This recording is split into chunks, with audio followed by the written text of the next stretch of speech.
Hey guys, Jimmy here from the UAP Files. I got a message on one of the YouTube videos the other day, and I've had a few similar messages, which was you're just grifting to make money off of people's interest in UFOs and the unknown.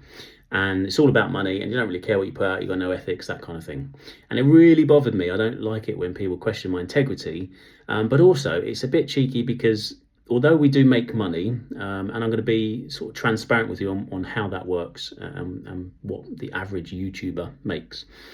So for me, there's a couple of revenue streams. One is YouTube and monetization from views. So basically people watch views, and that 5-second clip that you have to click to get past to watch the video, YouTube will pay something like a couple of pounds, $2 or $3 maybe per 1,000 views.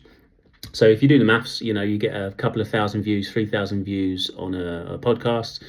That's about £8, maybe $10, something like that. Some are obviously a bit more, some are a bit less. And not everything is able to be monetized because some stuff has got sort of copyright stuff that you've used because it's important and integral to that clip or to that video, I should say. Some historic piece of footage that belongs to somebody else, but you've got fair use and all that sort of stuff. So some stuff can be, some stuff can't be. But long story short, when I first started out, the YouTube account, the podcasts, I used to use VN Editor on my phone to edit the videos, and I used footage recorded on my iPhone 12, I think it was, and that would crash quite a few times. And so I thought, okay, I need to start using more professional software. And as you start bringing in new pieces of software, it gets a bit more expensive. And then the computer wasn't good enough, or the phone, I should say, wasn't good enough. I was using an old laptop to do some of the stuff, and that was just not, it didn't work. So I had to buy a new computer, which was good enough for editing. I now use DaVinci Resolve, which is a professional piece of software. And I use other pieces of software as well, and they all cost money. I use music in a lot of my videos, so I have to pay for music licensing on a monthly basis. I did an interview with a director a while back, and I used to have the free version of Zoom. And halfway through the interview, it just died, and it was the least professional thing that I've ever done. It was really embarrassing, and we had to do a part 2 like a week later to finish off. At that point, I immediately bought Zoom Premium and have paid for that ever since, monthly. On top of that, I paid to put the podcast out on Spotify, and I'm not monetized on Spotify, so I pay Spotify to take money from views of the podcast on Spotify. So the point I'm trying to make is not a poor me. I've got a day job. I earn enough money to be comfortable. So it's not about me. A lot of YouTubers don't make much money, and actually probably earn 1/8 of what is minimum wage. And if you look at most YouTube accounts and the views on a lot of these UFO pages, I'm not talking about the really, really big people that have got 200,000, 300,000, 400,000, 500,000, million subscribers. I'm talking about the people that are sort of 2,000 up to 50 or 60,000. An average video might make them £10, £20, £30, something like that.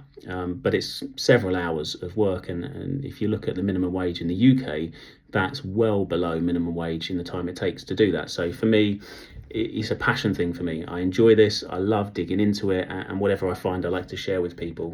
Whether it's monetized or not, it's irrelevant. I was running this account for at least a year before there was any money coming in at all. But here's the thing. So with me, I try to reinvest everything. And actually, I'm probably a net loss of about £2,000 from all of the money that I've made from the really kind people that donate in the Buy Me a Coffee app, and from any views from the monetization on YouTube. And I'm going to show you some things that I've bought. So I showed you the old setup that I had, the old computer and the laptop. Well, this is my new one. Let me spin this around. So this is my new computer. This is an iMac, brand new, and it cost over 2,000 quid. This is my new microphone. This is the Rode mic, if you remember. The other one was like a little condenser mic. This is a much better mic. And of course, you've got to have an audio interface because you need power. And then I had a spare one because I had an issue with that and I couldn't not do the podcast. Now I've got a spare screen to help with editing. And then it was one of those things where we start to do things like on the road, in-person filming. So because of that, I've got a Sony A7 3, I then needed a couple of screens, so one to have an external screen on the outside, and then I've got another one because quite often I'm a one-man band, so I need a sort of one by my side to help with that. Spare batteries, another big chunky battery to power everything, so we've got that. But then we need audio and lighting, so let's go to lighting. Then we needed lighting, so here we've got some external lights, one big one and a couple of smaller ones, and then some other side lights if you want a bit of ambiance in the background.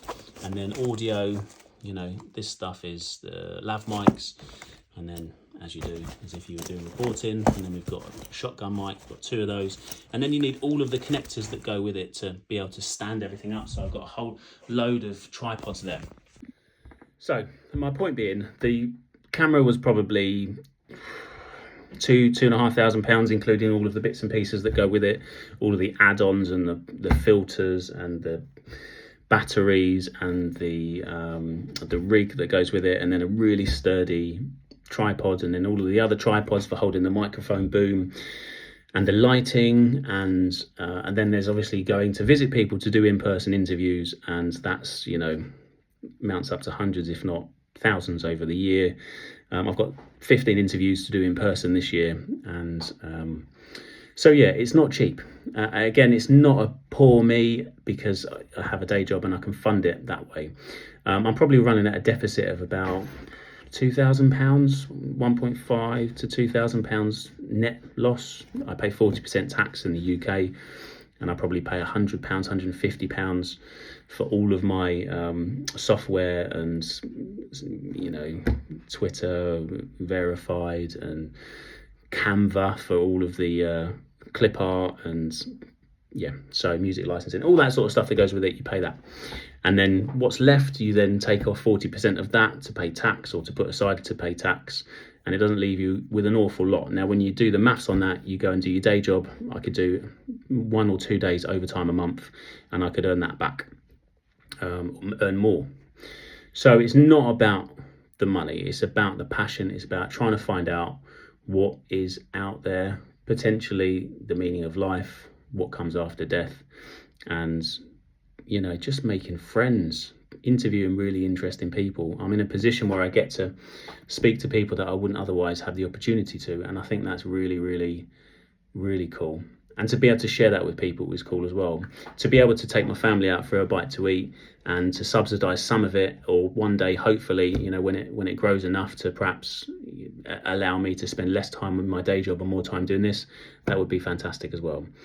But if it doesn't happen, it doesn't happen. That's fine. But it's not, you know, it's not grifting. And I think a lot of people in this space are in the same position as me, and probably worse than me. You know, I have a fairly well-paid job as a day job. A lot of people do it full-time and don't have that privilege that I have. So, you know, they must be really struggling. So I feel for them. And, you know, I see the views of other people's videos, and you know how much time and effort and work they put into these videos.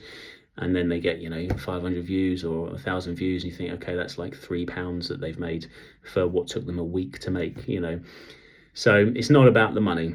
And actually, as you grow, as I've seen, you buy more kit because you want to have better audio, better lighting, better sound, better production value, which comes in the form of your editing abilities and your software and all of the kit that you buy. And then obviously going out on the road, trying to get those in-person interviews, which, you know, I've had a few of them now. I've got more booked over the next couple of weeks and throughout this year, which is super expensive. And I'm planning on a trip to America as well. So that will be super expensive.